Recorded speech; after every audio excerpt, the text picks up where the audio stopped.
आज राज्यसभा में होगी आपराधिक कानून से जुड़े तीनों विधेयक पर चर्चा। गृह मंत्री अमित शाह देंगे सदन में जवाब।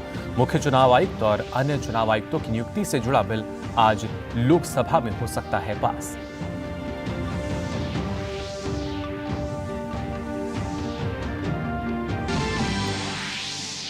उपराष्ट्रपति जगदीप धनखड़ के अपमान पर संसद से सड़क तक प्रदर्शन। बीजेपी ने की विपक्ष व्यवहार की आलोचना। बीजेपी किसान मोर्चा का देशव्यापी प्रदर्शन आज।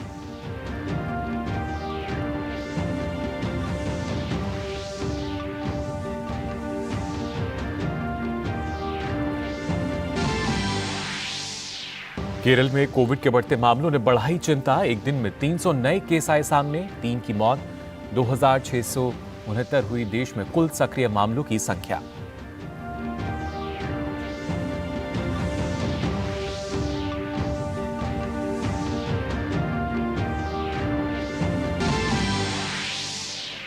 ज्ञानवापी मामले में आज का दिन बेहद अहम। 1,500 से अधिक पन्नों वाली एएसआई की सीलबंद सर्वे रिपोर्ट सार्वजनिक करने पर वाराणसी की अदालत दे सकती है फैसला।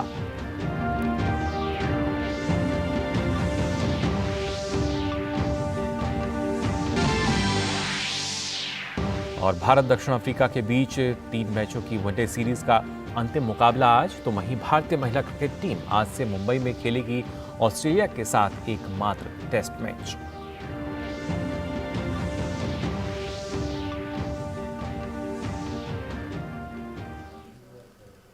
नमस्कार, आप देख रहे हैं डीडी न्यूज। मैं हूं मुकुल शर्मा और आइए खबरें देखते हैं विस्तार से। संसद का मौजूदा शीतकालीन सत्र कई मायनों में याद किया जाएगा। कई ऐसे बिल पास हो रहे हैं जिनकी चर्चा लंबे समय से थी। उनमें से एक है आपराधिक मामलों से जुड़े 3 विधेयक जो कल लोकसभा में पारित हो गए। अब आज राज्यसभा की बारी है। राज्यसभा में गृह मंत्री अमित शाह भारतीय न्याय संहिता 2023, भारतीय नागरिक सुरक्षा संहिता 2023 और भारतीय साक्ष्य विधेयक 2023 को चर्चा और पारित करने का प्रस्ताव रखेंगे। ये तीनों विधेयक ब्रिटिश काल के हैं।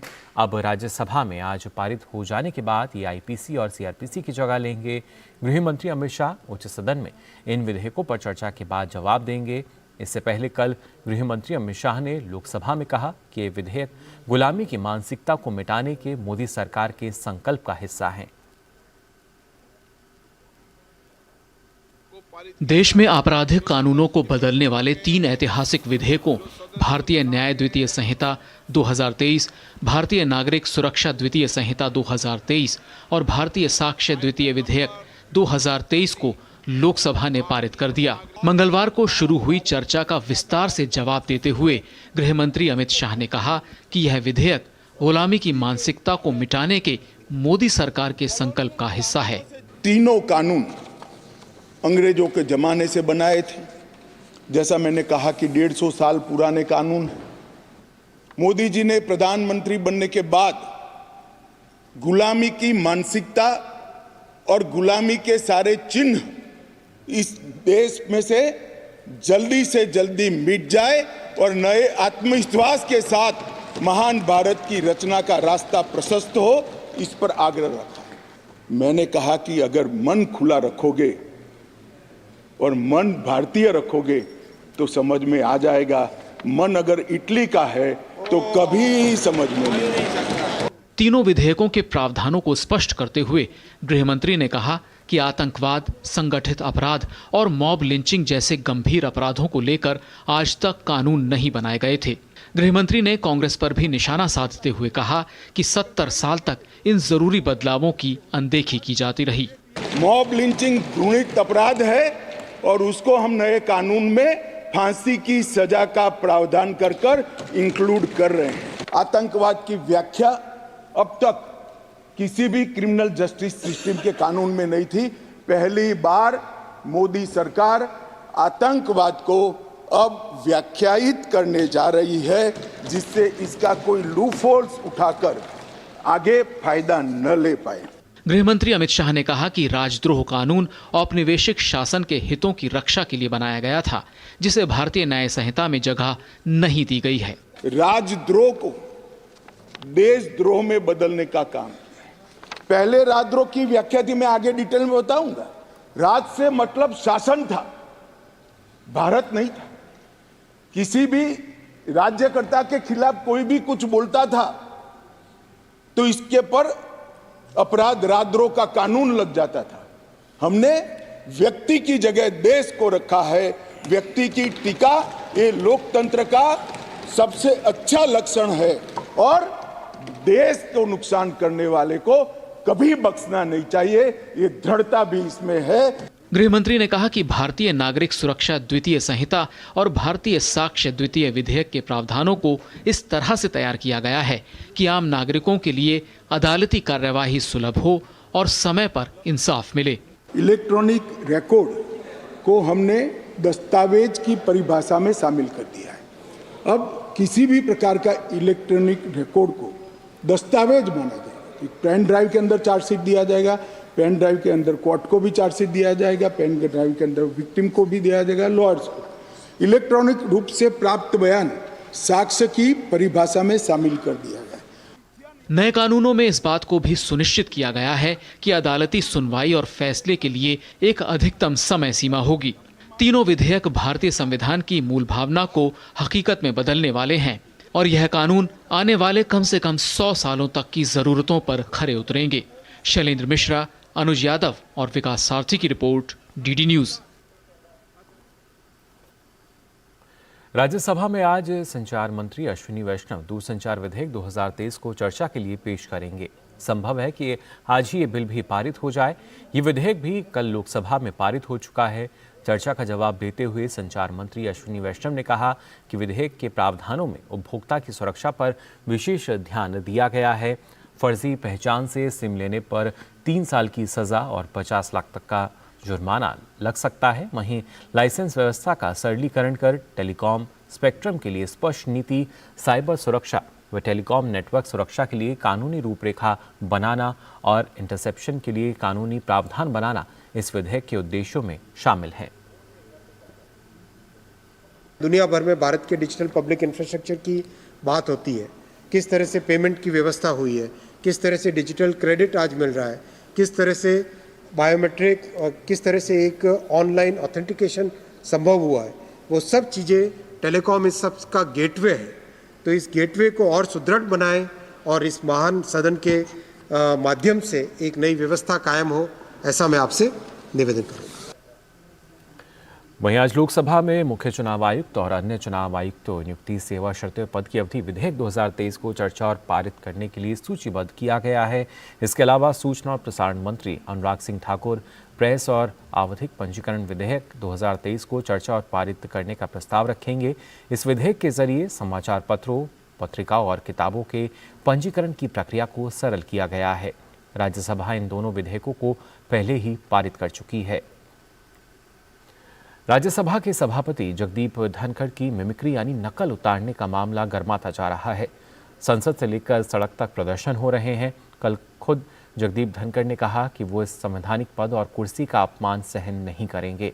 राष्ट्रपति और प्रधानमंत्री ने भी इस मामले में अपनी चिंता जताई है, जिसके बाद पूरी बीजेपी इस मामले में खुलकर सामने आ गई और कह रही है कि इस पर विपक्ष को माफी मांगनी चाहिए। लोकसभा स्पीकर ओम बिरला ने भी सभापति जगदीप धनखड़ से कल मुलाकात की और अपनी चिंता जाहिर की। कल जिस तरह से इस मामले पर सत्ता पक्ष की ओर से प्रतिक्रिया देखने को मिली है, उसके बाद ये कहा जा सकता है कि ये मसला अभी और आगे बढ़ेगा। इस बीच बीजेपी के किसान मोर्चा ने भी कहा है कि उनके समुदाय का अपमान है। कल कई प्रदर्शन किए गए। अब आज किसान मोर्चा देशव्यापी आंदोलन करने जा रहा है। संसद में घुसने वाले 2 लोगों को और उनके साथियों की पुलिस हिरासत आज खत्म हो रही है। 14 दिसंबर को पटियाला हाउस कोर्ट ने चारों आरोपियों को 7 दिन की पुलिस हिरासत में भेज दिया था। दिल्ली पुलिस स्पेशल सेल ने आरोपियों की 15 दिन की हिरासत की मांग की थी। आरोपियों को 2 बजे के बाद आज पेश किया जाएगा। पुलिस हिरासत बढ़ाने का आग्रह करेगी। वहीं पुलिस ने कर्नाटक के बागलकोट से एक व्यक्ति को हिरासत में लिया है, जो इंजीनियरिंग कॉलेज के दिनों में मनोरंजन का रूममेट था।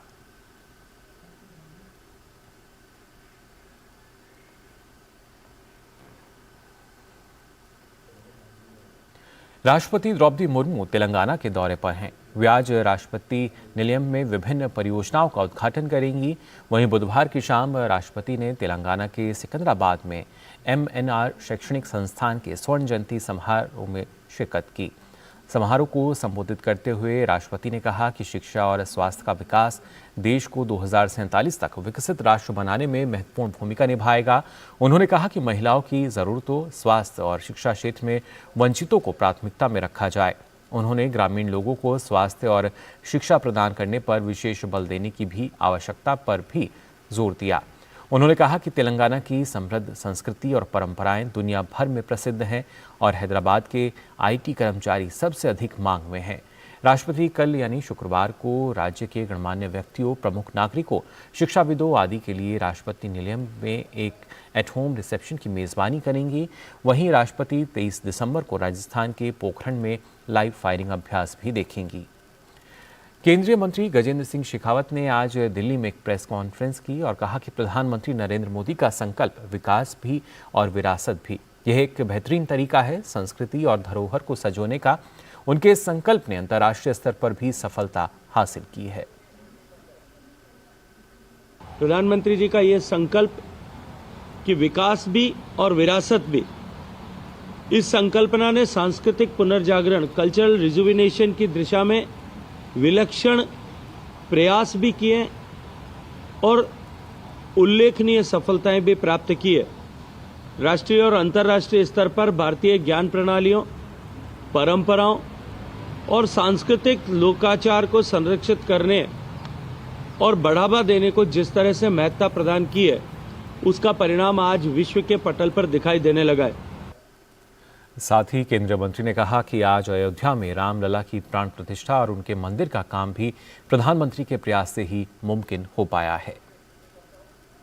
आज माननीय प्रधानमंत्री जी के नेतृत्व में, उनके मार्गदर्शन में राम मंदिर के निर्माण का मार्ग न केवल पुनः प्रशस्त हुआ है, अपितु करोड़ों करोड़ लोगों के आस्था का केंद्र के रूप में भगवान श्री राम का मंदिर 22 जनवरी को मूर्ति स्थापना के साथ में काम उस दिशा में आगे बढ़ेगा। और बात करते हैं ज्ञानवापी मामले की, जिसमें आज का जो दिन है बेहद अहम है। 1,500 से अधिक पन्नों वाली ASI की सीलबंद सर्वे रिपोर्ट सार्वजनिक करने पर वाराणसी की अदालत फैसला सुना सकती है।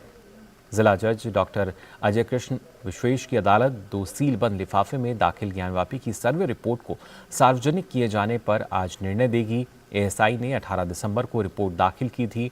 दरअसल हिंदू पक्ष ने सुप्रीम कोर्ट के आदेश का हवाला देते हुए कहा था कि कोर्ट में सील रिपोर्ट नहीं दाखिल की जानी चाहिए थी। वहीं मुस्लिम पक्ष ने यह भी मांग की थी कि साथ ही बिना हलफनामे के किसी को भी रिपोर्ट सार्वजनिक करने की इजाज़त ना दी जाए। बात करते हैं कोविड की। दरअसल केरल में कोविड के बढ़ते मामलों ने चिंता बढ़ा दी है। कल एक दिन में यहां 300 नए केस सामने आए हैं, जबकि 3 की मौत हो गई है। कुल मिलाकर देश में इस वक्त सक्रिय मामलों की संख्या 2669 है। दरअसल वायरस का नया सब वेरिएंट JN1 पर केंद्र सरकार समीक्षा कर रही है। कल ही केंद्रीय स्वास्थ्य मंत्री मनसुख मांडविया ने बुधवार को राज्यों से कहा कि कोरोना अभी खत्म नहीं हुआ है, इसलिए सतर्क रहने की जरूरत है। सभी राज्य एहतियाती कदम उठाएं। राज्यों के साथ उच्च स्तरीय समीक्षा बैठक की अध्यक्षता करते हुए स्वास्थ्य मंत्री ने कहा कि कोरोना के मामले में निगरानी रखनी होगी, तभी उचित सार्वजनिक स्वास्थ्य उपायों की योजना बनाई जा सकती है। केंद्र ने राज्यों को परामर्श दिया है कि वह ज़्यादा से ज़्यादा RT-PCR टेस्ट कराएं, कोरोना और निमोनिया के नमूनों की जीनोम सीक्वेंसिंग कराएं, अस्पतालों की तैयारी के लिए मॉक ड्रिल करें, निगरानी बढ़ाएं। आगामी त्योहार सीजन को देखते हुए स्वास्थ्य व्यवस्था बेहतर करें। घबराने की कोई जरूरत नहीं है, सिर्फ सतर्क रहने की आवश्यकता है। उत्तर प्रदेश के उप मुख्यमंत्री ब्रजेश पाठक ने राज्य में बढ़ते कोरोना मामलों पर कहा कि कोविड को लेकर चिंता करने की जरूरत नहीं है, पूरी स्थिति की समीक्षा की गई है। कोविड को लेकर कोई चिंताजनक स्थिति नहीं है, पूरी समीक्षा हुई है। उत्तर प्रदेश राज्य में कल कुल 5 मरीज थे और सभी मरीज घर पर ही हैं और कोई पैनिक जैसी स्थिति नहीं है। केंद्रीय स्वास्थ्य मंत्रालय द्वारा कोविड-19 वेरिएंट JN1 के लिए एक नया अलर्ट जारी किया गया है। इस अलर्ट के मद्देनजर जम्मू के अस्पताल में नए वेरिएंट के खिलाफ लड़ने की तैयारी की जा रही है। श्री महाराजा गुलाब सिंह अस्पताल के चिकित्सा अधीक्षक डॉक्टर दारा सिंह के अनुसार उन्हें सभी उपलब्ध और आवश्यक दवाओं के साथ पूरी तरह से तैयार रहने के लिए कहा गया है। ये सबको इंस्ट्रक्शन पास आउट हुई है अपने अपने मेडिकल स्टूडेंट्स को कि आप अपनी हर चीज़ को प्रिपेयरनेस को रेडी रखिए। आप अपनी ड्रग्स की इन्वेंटरी चेक करो, जो जो सामान चाहिए टेस्टिंग के लिए, जो चाहिए ड्रग्स के लिए चाहिए, जो इक्विपमेंट चाहिए वो बना के जो गैप है उनको आप फिल कर दीजिए। और हमारे पास इस वक्त जो है स्टाफ के पास पास्ट एक्सपीरियंस है, मशीनरी इक्विपमेंट है, ऑक्सीजन की कोई दिक्कत नहीं है। बिहार के पूर्व मुख्यमंत्री और आरजेडी प्रमुख लालू प्रसाद यादव को प्रवर्तन निदेशालय ने पूछताछ के लिए समन भेजा है। रेलवे में जमीन के बदले नौकरी संबंधी धन शोधन मामले की जांच में पूछताछ के लिए समन भेजा गया है। लालू यादव को धन शोधन रोकथाम अधिनियम के तहत उनके बयान रिकॉर्ड करने के लिए इस महीने की 27 तारीख को जांच एजेंसी के दिल्ली दफ्तर में आने को कहा गया है। लालू प्रसाद के पुत्र और बिहार के उप मुख्यमंत्री तेजस्वी यादव को कल जांच एजेंसी के दिल्ली दफ्तर में पूछताछ के लिए आने को कहा गया है। इस मामले में ईडी ने इस वर्ष अप्रैल महीने में तेजस्वी यादव से पूछताछ की थी, लेकिन ईडी ने पहली बार लालू प्रसाद यादव को अब समन भेजा है। वहीं दिल्ली के मुख्यमंत्री अरविंद केजरीवाल आज ईडी के सामने पूछताछ के लिए पेश नहीं हुए, बल्कि उन्होंने समन पर अपना जवाब भेजा है। उन्होंने कहा कि ईडी का यह समन पिछली बार की तरह अवैध है। ईडी को इस समन को वापस लेना चाहिए क्योंकि यह राजनीति से प्रेरित है। आबकारी घोटाले से जुड़े मनी लॉन्ड्रिंग मामले में ईडी ने आज अरविंद केजरीवाल को समन देकर पूछताछ के लिए बुलाया था, लेकिन वो एक दिन पहले ही मेडिटेशन के लिए होशियारपुर के गांव आनंदगढ़ स्थित मेडिटेशन सेंटर में 10 दिन के लिए चले गए हैं। इससे पहले भी जब पिछली बार ईडी ने केजरीवाल को पूछताछ के लिए समन भेजा था, तभी चुनाव में प्रचार का बहाना बनाकर वो जांच में शामिल नहीं हुए। इस बीच बीजेपी ने केजरीवाल के रवैये पर हमला बोला है। केजरीवाल के लिए कानून से ऊपर विपासना है, कानून के का सम्मान नहीं है। ये दिखाता है कि अरविंद केजरीवाल के मन में कानून के लिए इज्जत और मान नहीं है। आपको ईडी ने बुलाया था, चंद सवालों के जवाब देने के लिए बुलाया था, और कानून कल को आपको सख्त एक्शन ले तो आप फिर चिल्लाइएगा मत, आप फिर अपने आप को बेचारा मत दिखाइएगा। अपने आप को ये मत कहिएगा कि देखिए मेरे ऊपर नरेंद्र मोदी ने या ईडी ने मेरे ऊपर सख्त कार्रवाई करी है। और फिलहाल बुलेटिन में हम यहाँ रुक रहे हैं एक छोटे से ब्रेक के लिए। आप बने रहिए डीडी न्यूज पर। दिन भर की सुर्खियों से अलग खबरों की दुनिया और भी है। खबरें जो आपको दे नया नजरिया, खबरें जिसमें दिखे समाज की परछाई, ऐसी खबरें जो कहती हैं न्यू इंडिया की कहानी, खबरें जो है अनछुई, कुछ खट्टी कुछ मीठी, हम लाते हैं आपके लिए ढूंढकर खबर हटकर, सोमवार से शुक्रवार सिर्फ डीडी न्यूज पर। डीडी न्यूज पर शुरू हो रहा है नया कार्यक्रम स्वच्छता वॉरियर्स। अपना शौचालय खुद साफ करने में कोई शर्म नहीं होनी चाहिए। मैं चाहता हूं कि देश का हर व्यक्ति नागरिक स्वच्छता वॉरियर हो जाए। वो जन योद्धा जिन्होंने स्वच्छता के संकल्प को अपने जीवन का लक्ष्य बना दिया। बिहार नालंदा की रिंकू कुमारी, जिन्होंने अपने गांव के साथ साथ आसपास के क्षेत्रों को भी खुले में शौच से मुक्त किया। झारखंड सिमडेगा के मॉरिस जारिया, जिन्होंने हजारों लोगों को खुले में शौच न करने के लिए प्रेरित किया। ओडिशा के राहुल महाराणा, जो जुटे हैं पर्यावरण को प्लास्टिक के कचरे से मुक्त करने में। देखिए इनकी कहानी स्वच्छता वॉरियर्स में इस रविवार शाम 7:30 बजे सिर्फ डीडी न्यूज पर। खत्म होने को है 2023 का साल। उपलब्धियां रही देश की बेमिसाल। अर्थव्यवस्था ने भरी उछाल तो खिलाड़ियों ने किया धमाल। अंतरिक्ष में दिखा भारत का दम तो रक्षा क्षेत्र में आत्मनिर्भर हुए हम। अमृतकाल में सामाजिक योजनाओं से हो रहा वंचितों का विकास। 2047 में विकसित भारत के संकल्प की मजबूत हुई आस। देखिए साल भर की उपलब्धियों का लेखा जोखा। भारत एट 2023 हर शाम 7 बजे सिर्फ डीडी न्यूज पर।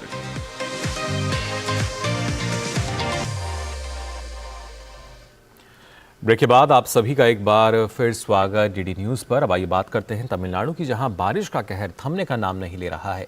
राज्य के कई इलाकों में भारी बारिश के कारण बाढ़ जैसे हालात हो गए हैं। बाढ़ और बारिश से हुए नुकसान की समीक्षा के लिए केंद्र सरकार की एक टीम राज्य के दौरे पर है। टीम ने बुधवार को तमिलनाडु का दौरा कर 4 दक्षिणी जिलों में नुकसान की समीक्षा की। केंद्रीय टीम के सदस्यों ने कई क्षेत्रों का दौरा कर नुकसान का आकलन किया और प्रभावित लोगों से बातचीत की। इस दौरान दल ने अधिकारियों के साथ चर्चा की। राज्य और केंद्रीय एजेंसियों के राहत एवं बचाव प्रयास जोर शोर से चल रहे हैं। इस साल दिसंबर का महीना आईपीओ के नाम रहा। 11 कंपनियों ने दिसंबर में अपने अपने आईपीओ लॉन्च किए, जिससे इन कंपनियों ने 8,182.7 करोड़ रुपए जुटाए हैं। साल 2021 के दिसंबर में 11 कंपनियों ने अपने आईपीओ लॉन्च करके 9,534 करोड़ रुपए जुटाए थे। इस तरह दिसंबर 2023 आईपीओ के लिए 1996 के बाद का दूसरा सबसे अच्छा दिसंबर है। 6 कंपनियां रकम जुटाने की प्रक्रिया पूरी कर चुकी हैं और 2 की सूचीबद्धता बुधवार को हुई है। स्टेशनरी उत्पाद बनाने वाली फर्म डोम्स इंडस्ट्रीज और home financer India Shelter Finance के शेयर बुधवार को एक्सचेंजों में सूचीबद्ध किए गए थे। डोम्स इंडस्ट्रीज ने अपने इशू प्राइस से 68.5% की बढ़ोतरी के साथ 1,331 रुपये पर कारोबार की समाप्ति की। वहीं इंडिया शेल्टर फाइनेंस का शेयर अपने इशू प्राइस से 10.2% की बढ़त के साथ 543.5 रुपये पर बंद हुआ। गौरतलब है कि दिसंबर 2008, 2013 और 2018 में कोई आईपीओ नहीं आए थे। वहीं 2003 में 2 आईपीओ ही पेश हुए थे। ईपीएफओ ने बुधवार को पेरोल आंकड़े जारी कर बताया है कि उसने अक्टूबर में शुद्ध आधार पर 15.22 लाख सदस्य जोड़े। यह आंकड़ा सालाना आधार पर 18.22% अधिक है। श्रम मंत्रालय ने एक बयान में कहा है कि अक्टूबर 2023 में कर्मचारी भविष्य निधि संगठन यानी ईपीएफओ की सामाजिक सुरक्षा योजनाओं के तहत करीब 7.72 लाख नए सदस्य आए हैं। यह आंकड़ा पिछले साल इसी महीने की तुलना में 6.07% अधिक है। अक्टूबर में नए शामिल सदस्यों में 18 से 25 वर्ष आयु वर्ग वाले सदस्यों की हिस्सेदारी 58.60% है। इससे पता चलता है कि संगठित क्षेत्र के कार्यबल में शामिल होने वाले अधिकांश सदस्य पहली बार नौकरी करने वाले हैं।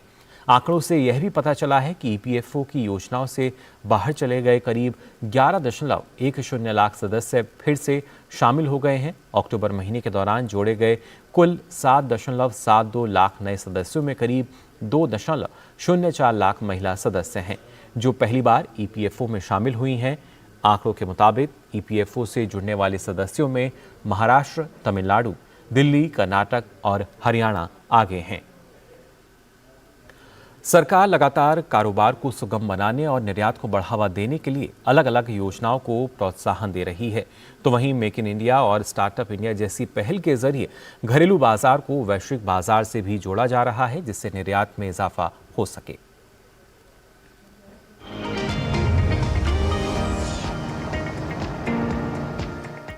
विश्व में तेजी से उभरती अर्थव्यवस्था देश को विकसित भारत की दिशा में आगे बढ़ा रही है। इसमें न सिर्फ सरकार के आर्थिक सुधार के लिए गए कई फैसले शामिल हैं, तो वहीं सरकार की नीतियां भी काफी प्रभावशाली रहीं। इसी कड़ी में देश से निर्यात को बढ़ावा देना भी सरकार की प्रमुख प्राथमिकताओं में से एक है। सरकार ने निर्यात प्रोत्साहन पहल के लिए कई महत्वपूर्ण कदम उठाए हैं, जैसे नई विदेश व्यापार नीति को लागू करना, शिपमेंट से पहले और बाद में रुपया निर्यात ऋण पर ब्याज समानीकरण योजना का विस्तार, निर्यात के लिए trade infrastructure for export scheme और market access initiative scheme, rebate of state and central levies and taxes scheme, remission of duties and taxes on exported products scheme, निर्यात हब के रूप में जिले में निर्यात क्षमता वाले उत्पादों की पहचान, विदेशों में सक्रियता के साथ भारतीय व्यापार, पर्यटन, प्रौद्योगिकी और निवेश लक्ष्यों को बढ़ावा, फ्री ट्रेड एग्रीमेंट के उपयोग को बढ़ाने के लिए सर्टिफिकेट ऑफ ओरिजिन के लिए डिजिटल प्लेटफॉर्म, विदेश व्यापार नीति 2023 के तहत निर्यातकों को सरकार की विभिन्न निर्यात प्रोत्साहन योजनाओं के दायरे में लाकर ई कॉमर्स निर्यात को बढ़ावा देना है। साथ ही घरेलू बाजारों के विकास को बढ़ावा देते हुए वैश्विक स्तर पर उनकी पहुंच सुनिश्चित की जा रही है, जिसके लिए पीएम गति शक्ति, नेशनल लॉजिस्टिक पॉलिसी, राष्ट्रीय औद्योगिक गलियारा विकास कार्यक्रम, उत्पादक से जुड़ा प्रोत्साहन यानी PLI, make in India, startup India और एक जिला एक उत्पाद यानी ओडीओपी आदि का उपयोग किया जा रहा है। जिससे वोकल फॉर लोकल को ग्लोबल भी किया जा सके। इन सभी कदमों के परिणाम स्वरूप ही अर्थव्यवस्था में लगातार मजबूती आ रही है और जल्द ही विश्व की 5वीं सबसे बड़ी अर्थव्यवस्था तीसरे स्थान पर पहुंच सकेगी। Bureau report, DD news.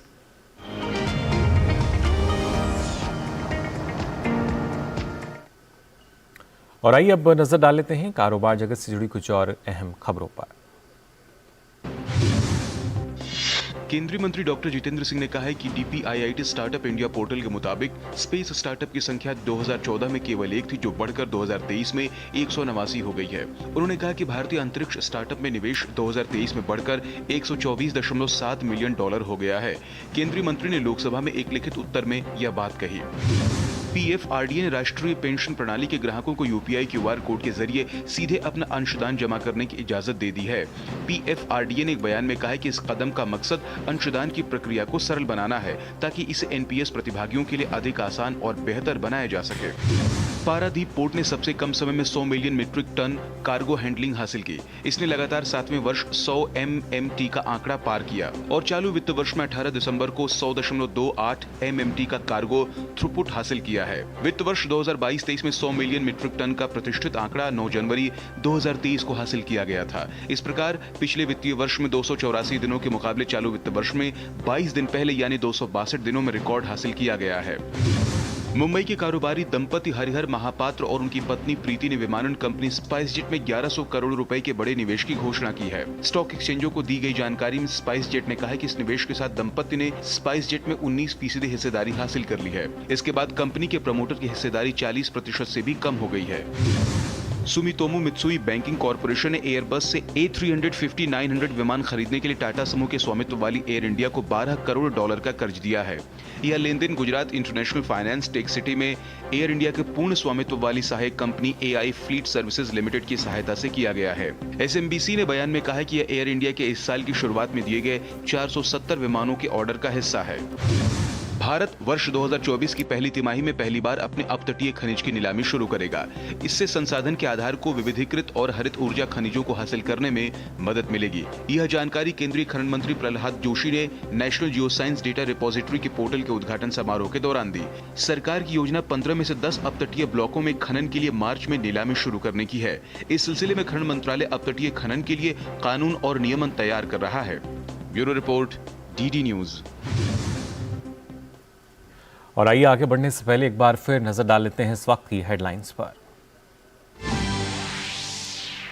आज राज्यसभा में होगी आपराधिक कानून से जुड़े तीनों विधेयक पर चर्चा। गृह मंत्री अमित शाह देंगे सदन में जवाब। मुख्य चुनाव आयुक्त और अन्य चुनाव आयुक्तों की नियुक्ति से जुड़ा बिल आज लोकसभा में हो सकता है पास।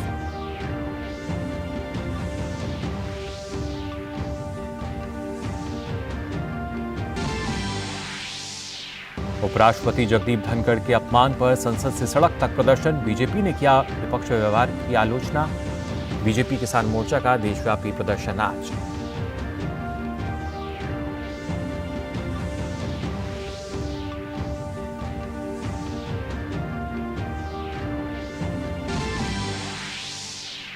केरल में कोविड के बढ़ते मामलों ने बढ़ाई चिंता। एक दिन में 300 नए केस आए सामने।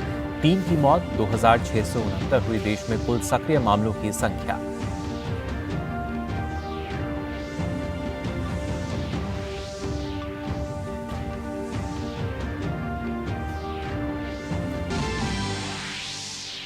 ज्ञानवापी मामले में आज का दिन बेहद अहम। 1500 से अधिक पन्नों वाली ASI की सीलबंद सर्वे रिपोर्ट सार्वजनिक करने पर वाराणसी की अदालत दे सकती है फैसला।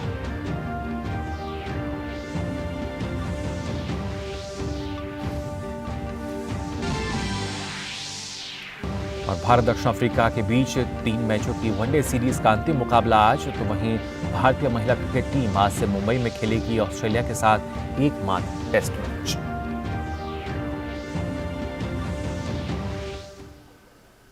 और आइए बात करते हैं विकसित भारत संकल्प यात्रा की।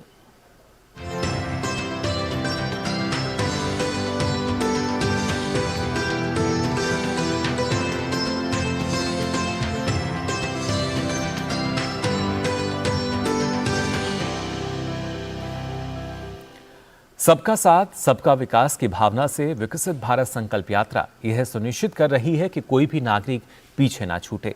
यह सिर्फ आंकड़ों की बात नहीं है बल्कि जमीनी हकीकत है। देश के मैदानी क्षेत्रों के साथ साथ पहाड़ी इलाकों में भी आईईसी वैन घूम घूम कर योजनाओं का प्रचार प्रसार कर रही है और बड़ी संख्या में लोग इसका लाभ भी उठा रहे हैं। देश के अलग अलग हिस्सों में विकसित भारत संकल्प यात्रा का सफर जारी है। जम्मू कश्मीर के तमाम जिलों में यात्रा पहुंच रही है। जम्मू कश्मीर के उपराज्यपाल मनोज सिन्हा उधमपुर जिले की पंचायत बलियान में विकसित भारत संकल्प यात्रा में शामिल हुए। उपराज्यपाल ने तमाम जनप्रतिनिधियों और लोगों को यात्रा में भारी उत्साह से भागीदारी के लिए बधाई दी। उन्होंने अधिकतम संख्या में परिवारों तक पहुंचने, लोगों में सरकारी योजनाओं के बारे में जागरूकता पैदा करने और लाभार्थियों के नामांकन को प्रोत्साहित करने का आग्रह किया। उपराज्यपाल ने कहा कि प्रधानमंत्री नरेंद्र मोदी सरकारी योजनाओं को 100% लाभार्थियों और वंचितों तक पहुंचाने के लिए प्रतिबद्ध हैं। बिना किसी लीकेज के केंद्र सरकार से चलकर बालियां पंचायत जैसे देश के सभी गांवों में हर पात्र नागरिक के पास सरकारी सहायता के रुपए भी पहुंच रहे हैं। वो आयुष्मान भारत या सेहत का गोल्डन कार्ड हो, पीएम आवास योजना हो, हर घर में शौचालय हो, पीएम किसान सम्मान निधि हो, किसान क्रेडिट कार्ड हो, पोषण अभियान में मिलने वाला लाभ हो, उज्ज्वला योजना के अंतर्गत मिलने वाला गैस कनेक्शन हो, जनधन योजना के खाते हो, गरीब कल्याण अन्न योजना हो, सेल्फ हेल्प ग्रुप में महिलाओं को ताकतवर बनाने की योजनाएं। स्वाभाविक रूप से इसने देश में एक नई क्रांति पैदा की है। इससे पहले एलजी मनोज सिन्हा ने बेटी बचाओ बेटी पढ़ाओ योजना के तहत लड़कियों को लैपटॉप भी वितरित किए। सीमावर्ती जिले राजौरी के राजौरी, दरहाल और मंजाकोटे ब्लॉकों की पंचायतों में भी विकसित भारत संकल्प यात्रा पहुंची। इस अवसर पर कई लाभार्थियों ने मेरी कहानी मेरी जुबानी के तहत अपनी सफलता की कहानियां साझा की और लोगों के लाभ के लिए इन योजनाओं को शुरू करने के लिए केंद्र सरकार को धन्यवाद दिया। मैंने अपना खुद इलाज करवाया आयुष्मान भारत कार्ड से, मेरा कार्ड बना है तो मेरे को बहुत फ़ायदा हुआ है। मैंने खुद स्टेंट बुआए हैं, मेरे घर के 4 परिवार के 4 आदमी ने ऑपरेशन करवाया है, बहुत फ़ायदा हुआ है। 7-8 लाख रुपए का फ़ायदा हुआ है हमें फैमिली में।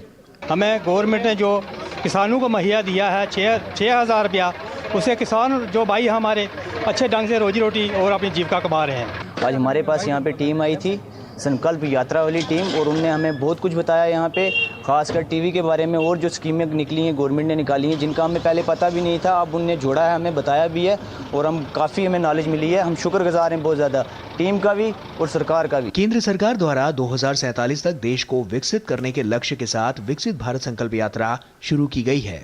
Bureau report, DD news. और आइए बात करते हैं काशी तमिल संगमम की।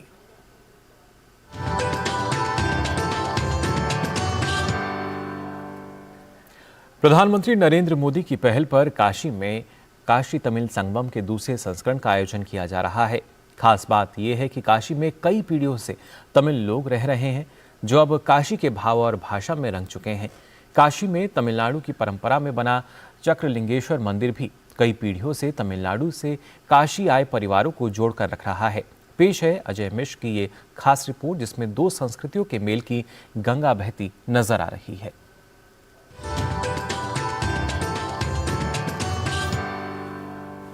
सत्रह से 30 दिसंबर तक उत्तर प्रदेश के वाराणसी में काशी तमिल संगमम के दूसरे संस्करण का आयोजन किया जा रहा है। ये तो तय है कि तमिलनाडु के दिल में कई काशियां बसती हैं, लेकिन क्या आप जानते हैं कि काशी के दिल में भी एक छोटा सा तमिलनाडु बसता है? आइए आपको ले चलते हैं इस दिव्य और भव्य यात्रा पर। गंगा के किनारे काशी के 80 घाटों में कुछ घाटों पर मिनी तमिलनाडु बसता है। हरिश्चंद्र घाट, केदार घाट, हनुमान घाट। काशी के केदार खंड में इन घाटों पर रोज होता है काशी तमिल संगमम, और ये संगम आज से नहीं कई सालों से हो रहा है। काशी के हनुमान घाट पर काशीनाथ शास्त्री के पुरखे कई पीढ़ियों पहले तमिलनाडु से पैदल चलकर काशी आए। काशी के नाम पर इतना सम्मान है। इसी प्रकार तिरुनेलवेली के तिरुचेंदूर मंदिर में गया, रामेश्वरम मंदिर गया, वहाँ जब पता लगता है कि ये काशी से आए हैं तो इतना सम्मान है जैसे बाबा विश्वनाथ स्वयं पहुंचे हैं। इनके हंसते खेलते परिवार में आज भी इनके 94 साल की बूढ़ी माँ अपने पोतियों के साथ हर रोज तमिल भाषा में अटखेलियां करती हैं। हिंदी वालों भी है, तमिल वाला है, तेलुगु वाला, सब लोग आके ठहरे हैं ना काशी में। यहीं घर द्वार हो गया, यहीं बैठे। काशी की इन गलियों में तमिलनाडु की परंपरा में बना चक्रलिंगेश्वर मंदिर कई पीढ़ियों से तमिलनाडु से आए काशी परिवारों को जोड़कर रखता है, आस्था के साथ, अपनी सनातन द्रविड़ संस्कार की जड़ों के साथ। काशी और तमिल और द्रविड़ संगम, द्रविड़ सभ्यता को जो है हमारे यशस्वी प्रधानमंत्री पुनः जो है इसको प्रतिष्ठापित जीवित करने के लिए प्रयास कर रहे हैं, क्योंकि हमारी जो द्रविड़ सभ्यता है सबसे प्राचीन सभ्यता है, सबसे प्राचीन, जो कि यहाँ के लोगों को इसकी जानकारी एकदम नहीं है। और जब ये सब चालू हुई है पिछले साल से, सब लोगों को मालूम चला द्रविड़ सभ्यता क्या है, कैसे है वहाँ के लोग और वहाँ का कल्चर क्या है। काशी तमिल संगमम में हिस्सा लेने आए लोगों के लिए तमिल भाषा के मूर्धन्य कवि सुब्रमण्यम भारती का प्राचीन घर और उन पर बना पुस्तकालय भी आकर्षण का केंद्र है।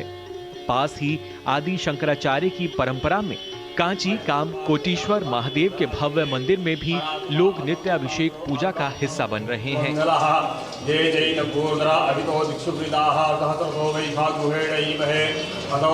जाहिर तौर पर काशी के दिल में बसा है तमिलनाडु और तमिलनाडु के दिल में छोटी सी काशी।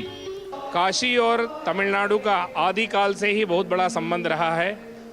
भगवान रामेश्वर जी ने, रामनाथ जी ने जब भगवान रामेश्वर का स्थापना किया था, उससे पहले काशी से हनुमान जी ने जो है यहाँ से मिट्टी लेके गए थे और वहाँ पर एक विश्वनाथ जी का उन्होंने स्थापना किया। उसी प्रकार काशी में जो काशी विश्वनाथ जी को प्रतिदिन बिल्व अर्पण होता है, उसमें राम राम इस तरह लिख के बिल्व अर्पण किया जाता है। तो इस प्रकार काशी और तमिल, उसी तरह जैसे यहाँ पर काशी है उसी प्रकार तमिलनाडु में शिव काशी है। प्रधानमंत्री मोदी की काशी तमिल संगमम की पहल से तमिलनाडु से आए काशीवासी अभिभूत हैं, आनंद में हैं। पूरे काशी वाले ही अंदाज में सब कुछ बाबा संभाल लेंगे, हम तो अपनी मस्ती में रहना ही जानते हैं। काशी के मिनी तमिलनाडु से अजय मिश्र की रिपोर्ट, डीडी न्यूज।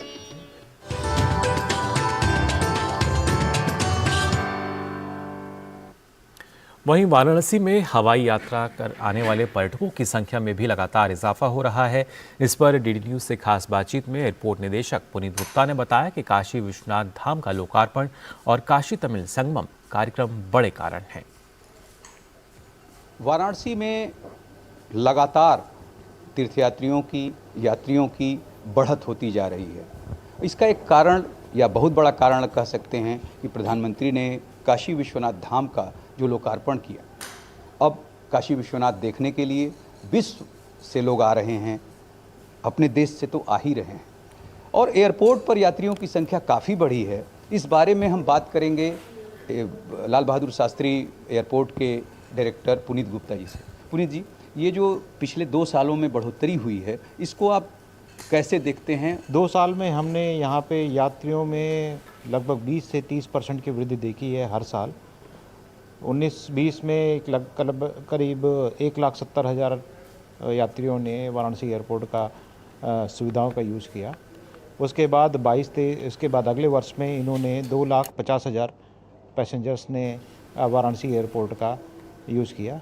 इस साल जो मौजूदा तथ्य हमारे पास हैं आंकड़ों के हिसाब से, अभी ये वर्ष पूरा होने में कुछ समय बाकी है, लेकिन अभी तक हमने 2,90,000 से ज़्यादा पैसेंजर्स का यहाँ पे स्वागत किया हुआ है। इस एयरपोर्ट का एक मास्टर प्लान बन रहा है जिसमें एयरपोर्ट की सुविधाएं बढ़ाने के साथ में नई टर्मिनल बिल्डिंग और नया व्यवस्था बनाने का भी प्रक्रिया चालू है। नोडल अफसर हैं जो आसपास के एयरपोर्ट बन रहे हैं या चालू करने की स्थिति में हैं, जिनमें आजमगढ़ है, अयोध्या है और कुछ और एयरपोर्ट हैं जो आप जानते हैं। उनकी क्या स्थिति है और कब तक वो वहाँ से उड़ानें भरनी शुरू कर देंगी? हमारे एयरपोर्ट के माध्यम से हमारे आसपास जितने भी आरसीएस एयरपोर्ट्स हैं उसका व्यवस्था को चालू करने की हमारी जिम्मेदारी थी, जिसके प्रक्रिया में हमने अभी 15 दिसंबर को आजमगढ़ एयरपोर्ट का लाइसेंस डीजीसीए के माध्यम से हासिल किया हुआ है और उसके बाद जो बाकी एयरपोर्ट है जैसे कि श्रावस्ती है, चित्रकूट है, इसमें भी प्रक्रिया चालू है। अयोध्या 25 दिसंबर को उसका उद्घाटन हो सकता है और आजमगढ़ को चूँकि लाइसेंस मिल गया है तो वहाँ से भी उड़ानें जल्दी ही शुरू हो जाएंगी।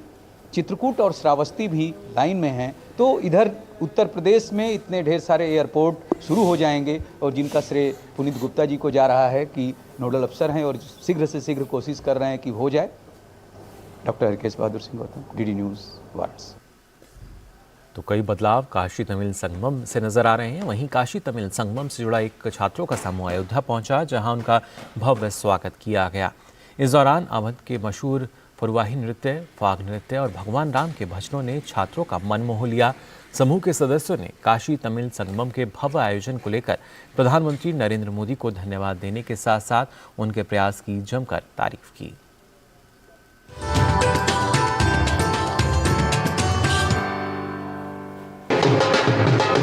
सरदार वल्लभ भाई पटेल की जयंती के अवसर पर प्रधानमंत्री नरेंद्र मोदी द्वारा एक भारत श्रेष्ठ भारत की घोषणा को साकार कर रहा है काशी तमिल संगमम।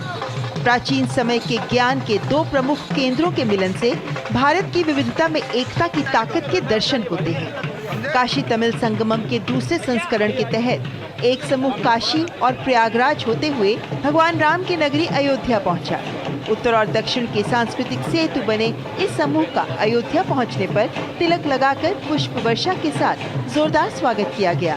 खास बात यह है कि इस समूह में 18 से 20 वर्ष के 212 छात्र छात्राएं शामिल हैं और सभी IIT सहित उच्च शिक्षण संस्थानों में अध्ययनरत हैं। इस मौके पर अपर जिलाधिकारी नगर सलील पटेल ने कहा कि इन युवाओं को अयोध्या के मंदिरों के साथ साथ यहाँ की पौराणिकता से भी परिचित कराया जा रहा है।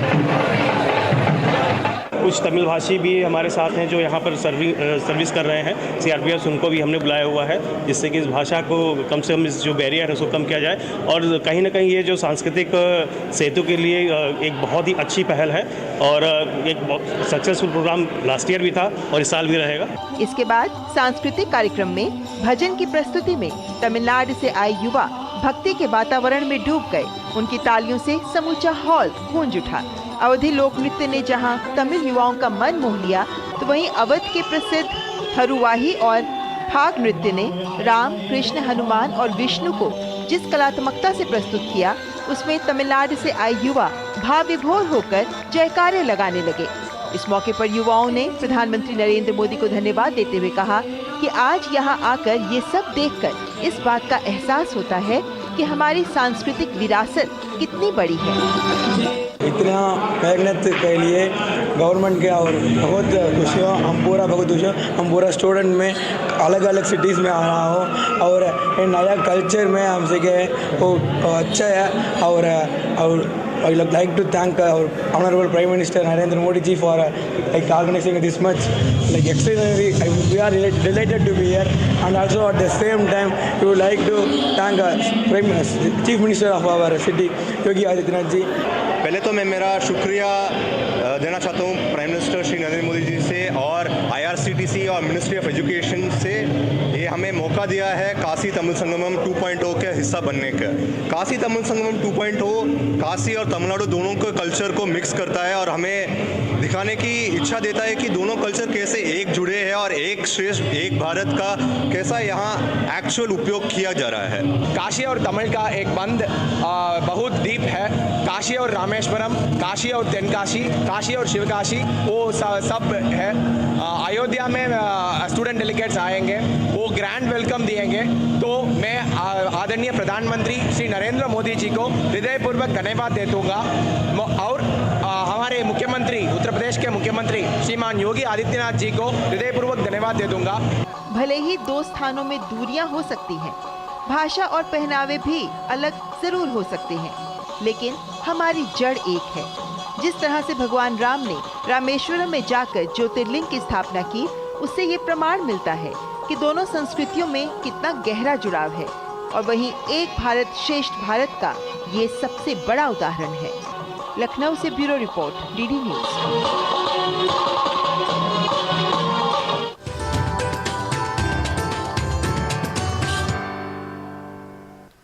वहीं अयोध्या में रामलला की प्राण प्रतिष्ठा की तैयारियां जोरों पर हैं। प्राण प्रतिष्ठा उत्सव में शामिल होने वाले अतिथियों के लिए विशेष प्रबंध किए जा रहे हैं। 22 जनवरी को श्री राम जन्मभूमि मंदिर में होने जा रहे प्राण प्रतिष्ठा समारोह के लिए पूरा देश उत्साहित है। इस मौके पर क्या है विशेष तैयारियां, देखिए हमारी इस खास रिपोर्ट में। उत्तर प्रदेश के अयोध्या में 22 जनवरी को श्री राम जन्मभूमि मंदिर में होने जा रहे प्राण प्रतिष्ठा समारोह के लिए पूरा देश उत्साहित है। हर कोई इस विशेष अवसर का गवाह बनना चाहता है। समारोह को बेहद भव्य बनाने में कोई कसर नहीं छोड़ी जा रही है। रामलला की जब प्राण प्रतिष्ठा होगी तो पूरा देश एक होकर रामलला के रंग में रंग जाएगा। इस मौके पर क्या है विशेष तैयारियां, इस पर नजर डालते हैं। प्राण प्रतिष्ठा समारोह के लिए सभी परंपराओं के साधु संत के साथ ही किसी भी क्षेत्र में देश का सम्मान बढ़ाने वाले सभी प्रमुख लोगों को आमंत्रित किया गया है। वहीं नव स्थापित तीर्थ क्षेत्र पुरम में टीन का नगर बसाया गया है, जिसमें 6 नलकूप, 6 रसोई घर और 10 बिस्तरों वाला एक अस्पताल स्थापित किया जा रहा है। देश भर के लगभग 150 चिकित्सकों ने क्रमिक सेवा के लिए अपनी स्वीकृति दी है। इसके साथ ही नगर के हर कोने में लंगर, भोजनालय, भंडारा, अन्य क्षेत्र भी चलेंगे। करीब 4000 संतों को आमंत्रण भेजा गया है। इसके साथ ही सभी शंकराचार्य, महामंडलेश्वर, सिख और बौद्ध पंथ के शीर्ष संतों को बुलावा भेजा गया है। Swaminarayan art of living, Gayatri Parivar, किसान कला जगत के प्रमुख लोगों को भी आमंत्रित किया गया है। इसके अलावा 1984 से 1992 के बीच सक्रिय पत्रकारों को भी न्योता भेजा गया है। प्राण प्रतिष्ठा समारोह का पूजन 16 जनवरी से शुरू हो जाएगा। काशी के गणेश्वर शास्त्री द्राविड़, लक्ष्मीकांत दीक्षित पूजा संपन्न कराएंगे। प्राण प्रतिष्ठा पूजन के बाद 48 दिनों की मंडल पूजा होगी, जो विश्व प्रसन्न तीर्थ जी के नेतृत्व में होगी। श्री राम जन्मभूमि तीर्थ क्षेत्र ट्रस्ट के महामंत्री चंपत राय ने बताया कि श्री राम जन्मभूमि मंदिर के प्राण प्रतिष्ठा समारोह में देश भर के नगीने जुटेंगे। साथ ही पूर्व प्रधानमंत्री और सेना के अधिकारियों को भी आमंत्रण भेजा गया है। उन्होंने बताया कि गणेश भट्ट, अरुण योगीराज, सत्यनारायण पांडे द्वारा रामलला की मूर्ति टियर की जा रही है। तीनों मूर्तिकारों में से जो भी 5 वर्ष के बालक की कोमलता को उकेरने में सफल होगा, उसी की मूर्ति चुनी जाएगी। गौरतलब है कि प्राण प्रतिष्ठा समारोह के लिए राम जन्मभूमि परिसर को सजाने का काम तेज कर दिया गया है। ऐसे में ये तमाम पहले राम मंदिर की भव्य तैयारियों में और 4 चांद लगाती हुई नजर आ रही हैं। Bureau report, DD news. तो नए साल पर 22 जनवरी को अयोध्या में राम मंदिर के द्वार खुलने वाले हैं, जिसके लिए गुजरात के वडोदरा से अयोध्या 108 फीट लंबी अगरबत्ती भेजी जाएगी। अगरबत्ती बनकर तैयार हो चुकी है। इसे पंचगव्य, हवन सामग्री और गाय के गोबर से बनाया गया है। इसका वजन 3500 किलो और लागत 5 लाख से ऊपर की है। इसे बनाने में पूरे 6 महीने का समय लगा और अब इसे 110 फीट लंबे रथ में अयोध्या भेजा जाएगा।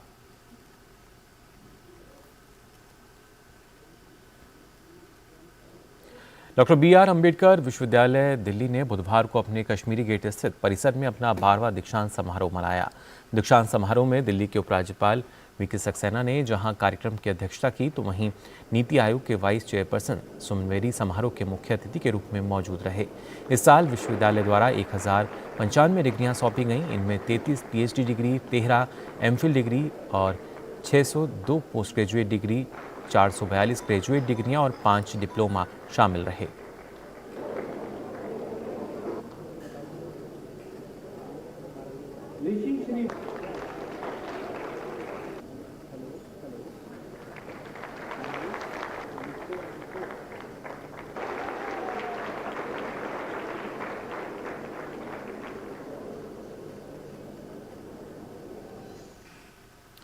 संयुक्त राष्ट्र सुरक्षा परिषद की बैठक में भारत की स्थायी प्रतिनिधि रुचिरा कंबोज ने अफगानिस्तान के समर्थन के लिए भारत के संकल्प को दोहराया।